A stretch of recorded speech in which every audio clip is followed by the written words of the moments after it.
Right, good morning, Year 5. Welcome back to another series of The Firework-Maker's Daughter.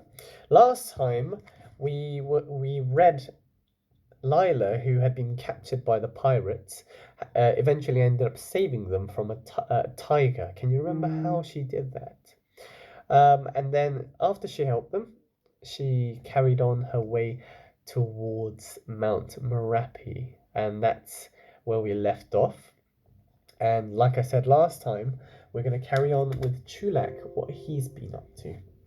So, meanwhile, Chulak was getting ready to smuggle Hamlet out of his new home. The master had gone to bed early, groaning, but the slaves were still awake, and Chulak had to distract them.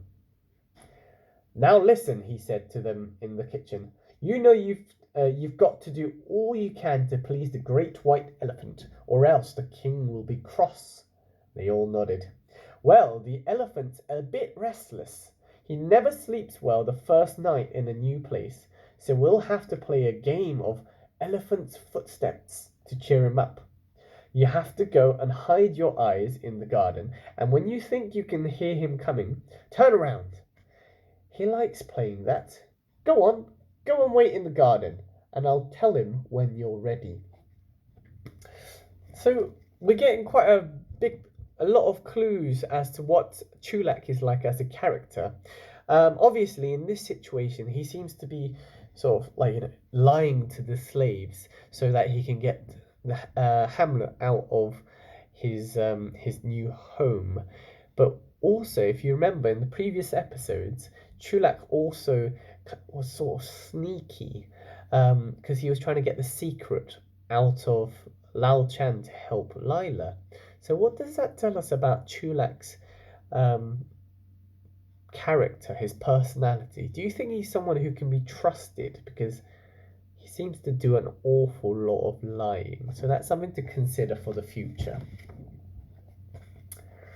The slaves all streamed out of the back door, and as soon as they were hiding in the garden with their eyes shut, Chulak unlocked the front door and led Hamlet out the gate. It's a good thing they put down the carpet I ordered, he whispered. You don't half make a row on the gravel. Can we go past the zoo? Hamlet whispered. Why might he want to go past the zoo? No, of course not. Never mind Frangipani. It's Lila we've got to think about. And stop breathing so heavily. They tiptoed out of the gate and found Lal Chand waiting there with a tarpaulin, just as Chulak had asked. What's it for? Lal Chand whispered. For this. Remember, the tarpaulin Chulak had asked for was to help with the escape. For this, said Chulak, and made Hamlet kneel down to have it laid over his back, so he doesn't show up so much in the dark. So a tarpaulin is a very big carpet. Huh, grumbled Hamlet. It's hot and scratchy and it smells like marky. Couldn't you find a nice blanket? I don't think you realize your own size, Chulak said. Do be careful, said Lal Chand. I ought to come with you. It's not a safe journey at all. Oh, I should have told Lila everything from the start. I should have trusted her. What a foolish man I am. Yes, said Chulak. Still, never mind. We'll find her. Come on, Hamlet. And they set off. Lal Chand stood watching them for a minute until they disappeared in the dark street. But someone was watching Lal Chand. Interesting. I wonder who it is. One of the slaves who'd come to play elephant's footsteps, was hiding under a bush nearby. And as soon as he realized what he'd seen, he began to tremble. Helping the white elephant, to escape was a terrible crime. There'd be a terrible punishment, and there might be a great reward for the person who pointed out the criminal.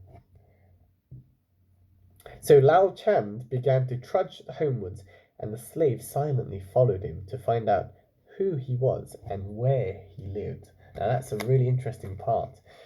This means that Lao Chand might, because he's helped a white elephant escape, he might be punished for this. What do you think might happen? Do you think this slave would actually report him, because if he does, he might be richly rewarded.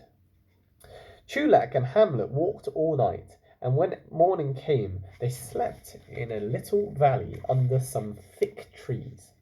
They woke up in the afternoon, and while Hamlet browsed on the leaves, Chulak went to the nearest village to ask the way to Emerald Lake. He came back with an armful of bananas and some news. Next question.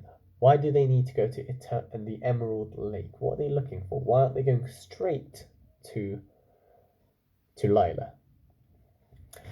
Guess what, Hamlet? We're in luck. This is the night of the full moon. The water goddess comes out of the lake and grants people's wishes. Couldn't be better, my boy. Finish your leaves and let's be on our way.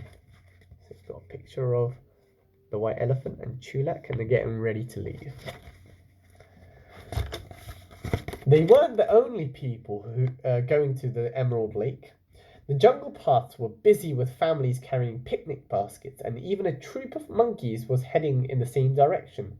Just before the sunset, Chulak and Hamlet saw a young man busily pinning up notices on trees beside the path.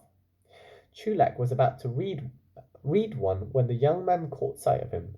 "Hey, I know you," he said, "and him." "We know lots of people," said Chulak. "Is this the right way for the Emerald Lake?" "Just along there. Here, can I?" And the young man looked bashful. Chulak knew what he wanted. "Kneel down, Hamlet," he said. "Customer."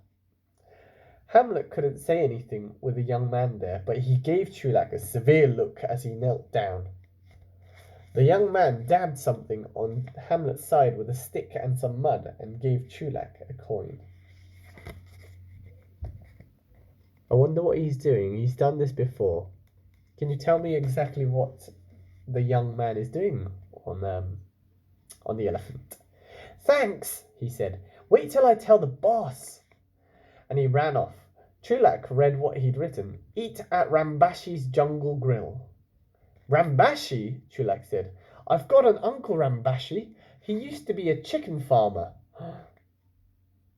Interesting. Ramboshy. If you remember who Ramboshy is, he's apparently Chulak has an Uncle Ramboshy who used to be a chicken farmer. So what does that mean, I wonder? The notices on the trees were advertising the Jungle Grill as well. It was opening that very night, and there were meals at half price if you bought in a voucher from one of the notices. "It'd be nice to see Uncle Ramboshy again," Chulak said. "Come on, it'll be dark in a minute." They hurried on. Soon they came out on the shores of the Emerald Lake. Under the trees at the edge of the water, there stood some houses on stilts, with cooking fires and coloured lanterns. And as the tropical darkness covered the sky in less than 5 minutes, Chulak and Hamlet entered the village. Naturally, a white elephant with an advertisement written on it caused a sensation, and soon Chulak and Hamlet were being followed by a crowd of excited children and some older people with nothing else to do. Even the troupe of dancers, getting into their costumes for the ceremony, couldn't resist, and the dancing mistress had to run after them with her mouth full of safety pins to pull them back and scold them. "Which way to Ramboshy's Jungle Grill?" Chulak asked, and someone pointed along the shore to where a wooden building stood on stilts over the water. There was a terrace with coloured flags and tables with checkered tablecloths and lamps made of wine bottles, and a cloud of smoke was coming from the kitchen, with sounds of sizzling and bubbling and the smell of grilling meat and fish and spices. Oh, that all smells and sounds delicious. Absolutely. "Just in time, Hamlet. What do you think of that?" "And that's Uncle Ramboshy," said Chulak. Ramboshy, wearing a white apron over his tartan sarong, was ushering some customers onto the terrace while he saw Chulak. "Chulak, my boy, how delightful to see you, and your friend, your pet. This excellent mobile advertising billboard. Come in, dear boy. A voucher? Oh, don't bother with that. Free food for everyone, in the honor of the ceremony of the full moon. Of course, I'll lose money on it, but we'll soon make it up. Wonderful publicity. Yes, that's right, ladies and gentlemen. Free meals tonight. What about us? Said a waiter. When do we get our supper? Customers first, said Rambashi. You and the boys can have as much as you like later on. I thought you were in the chicken business, said Chulak, tucking into a big plate of prawns and rice in satay sauce. What do we think? Do we think this is the same Rambashi as the ones who were temporary pirates who captured Lila? Is it the same one? And if so, what could he do for Chulak? Because Chulak, remember, is looking for Lila as well. So I'm going to stop it there. We're going to carry on. Didn't quite manage to finish chapter 3, but we'll manage to finish that in the next episodes. But have a think, what's going to happen next?